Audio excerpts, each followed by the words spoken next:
Hello there guys and welcome back to a brand new video. Now we've just received the release notes for tomorrow's Another Night on Endor update. There's quite a lot of things to go through, some of it regarding content, other things regarding some changes. I'm not going to go through absolutely everything because there is quite a lot here. I'm just going to briefly mention what content we're getting and then some important changes I've kind of noted. So before getting into this one though guys, if you do enjoy the video then don't forget to leave a like, subscribe to the channel if you haven't done so already, and turn on those notifications so you don't miss out on any more of my content. The Another Night on Endor update drops on Wednesday, October 23rd. The update times haven't actually been specified as of this video being recorded, but I'm assuming they're pretty much the same times as every update, and that is for PC 8 AM UTC, for PS4 9 AM UTC, and for Xbox it's 10 AM UTC. So if you're unsure as to what that is in your time zone, then just type in 8 AM UTC in and then your respective time zone and you'll be able to find out. It's pretty much the same time as normal updates though guys, so it shouldn't be anything different. Getting into the important stuff here though, we've got some really awesome pieces of content that I wasn't really expecting coming in this update. So the first thing I want to mention is Heroes vs Villains is now coming to Felucia. So the map on Felucia, which surrounds the village and the Sarlacc pit, is now going to be playable within Heroes vs Villains, which is really good. I was not expecting this. I'm super happy that we've got this. I'm hoping at some point we may be able to get Felucia for GA. Obviously that'll probably be in the long distance future, but yeah, really happy to see this. And whilst we're on Heroes vs Villains, obviously talking about the Clone Wars there, we've also got an additional appearance for the Republic Jet Trooper. So at the moment it's kind of almost in that Naboo sort of Legion colour, but now we're going to be getting the 501st skin, and that will be its default appearance. They did appear actually in the Clone Wars TV show very briefly and were meant to be an action figure as well, but the 501st is now getting the Clone Jet Trooper appearance, which is awesome to see. Again, I was not expecting this at all, but I'm very happy either way. Now with regards to more appearances, obviously we already knew that we were getting the Yavin ceremony appearance for Luke Skywalker, and we were told that we were getting A New Hope for Han Solo, but it's not quite his standard A New Hope skin, it's just what we see again in the Yavin ceremony. So it's basically what he's wearing anyway, but it's kind of his collar's all done up and it's no, it's like a circle neck sort of shirt. But either way it looks pretty cool, it's nothing too different to his smuggler appearance really. I kind of wish they made his face look a little bit younger. Obviously it is like a slightly different time period to when the game was anyway, so it would be nice if he looked a little bit younger. But either way, keen to get these skins, and the Luke skin looks amazing. Both skins are available to get for 40,000 in-game credits or 1,000 crystals, or you can get the Yavin Luke skin for an in-game event for free, and to do this you just need to get 10 kills on a Ewok hunt as either a Stormtrooper or an Ewok, or both, that's kind of it. I am a little bit disappointed honestly though with this challenge because it's so easy. We've got 2 weeks to get 10 kills in Ewok hunt, and I appreciate that sometimes you might not get any kills, you might get 1 kill, but I feel like 10 kills over 2 weeks, it's not very challenging and it's just super easy, which I appreciate. Yeah, okay, we're all going to be able to get this skin for free pretty much, but I just wish they'd actually challenge us players a little bit more because some of the challenges are just far too easy. Either way though, very happy to be getting that skin in the game. Again, with the theme of the Clone Wars, co-op mode is being expanded. So the way this is going to work is we're obviously getting the defending side now, but you'll be able to access this through the in-game menus where it says multiplayer and single player. Once you've chosen co-op, you will then be able to give the option to choose whether to play as the Republic or the Separatists. Now the Separatists defend on Geonosis and Felucia, and then the Republic defend on Kamino, Naboo and Kashyyyk. The way I kind of would have liked to have seen it though is whether you just choose to attack or defend though, because yeah, I appreciate, if I want to play as a Separatist, it'll kind of have a different rotation each time, which could be nice, but then it just means that I need to go back and re-enter if I want to play as the Republic. So I mean, I can kind of see why they've done this, but at the same time I might have preferred to see, if I just want to go and attack the whole time, then I can go and do that. If I just want to defend the whole time, I can go and do that as well. Not really that picky about which faction I play honestly, but yeah, it would have been cool if they'd done that.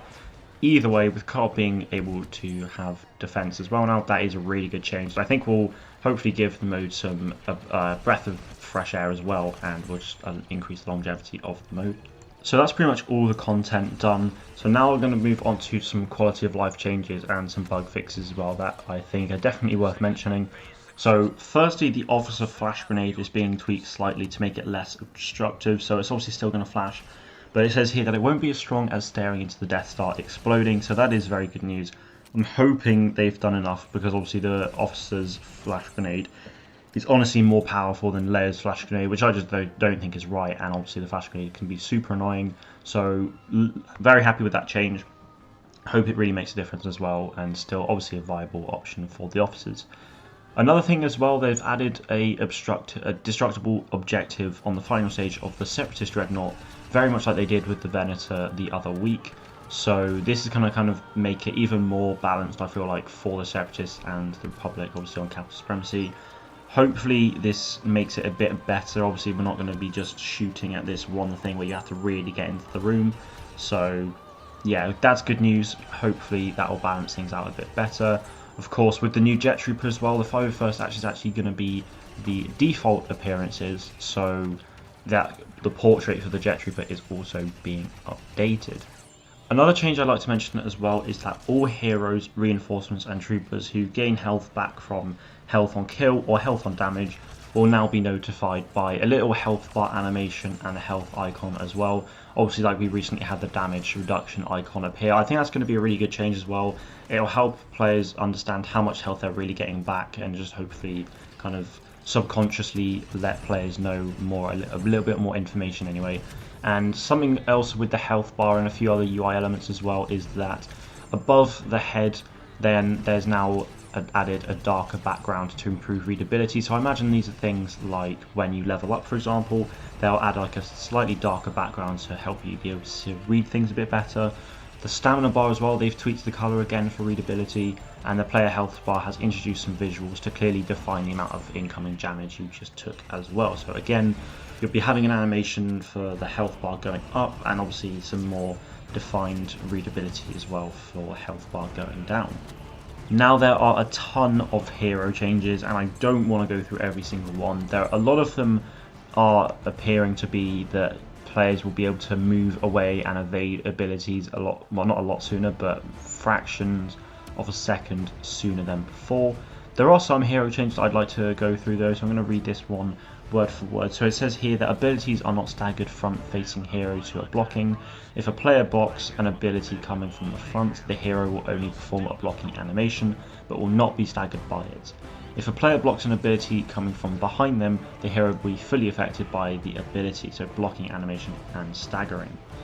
Blaster shots also now drain stamina of heroes blocking based on weapon damage instead of a fixed value, so this should be really interesting. Obviously something like Han's DL44 might do a bit more damage per shot than Leia's Defender pistol, so that should be really interesting actually. And most notable of all is it says here that they fixed an issue where lightsaber heroes would still take damage after completing a dash. Whether this means an actual dodge or if it was like ray dashing, I don't know. Either way, this seems like a very promising change I'm very happy to see. So good job to DICE. Hopefully it works well. I think there's pretty much only really one more thing I want to mention in terms of hero changes, but this is that they fixed an issue with thrust surge using on a moving target that would occasionally cause General Grievous to spin. Obviously they've said that they fixed that before, but we all know that it stayed around and it's not gone, so hopefully this will actually fix it by now, but to be honest, we never really know.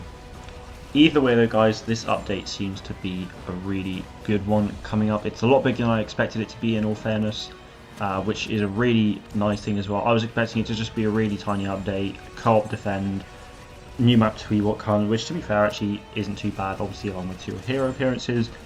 But the fact that adding a reinforcement appearance already, and obviously heroes versus villains to Felucia, the update just gets that little bit sweeter. Either way guys, I'm really happy with this update. It should be a good one. I will be streaming it live at 8:30 AM BST, so that's 7:30 UTC, so half an hour before the update goes live on PC. Let me know what you're most excited for in the comments below. Thank you all very much for watching, and may the force be with you always.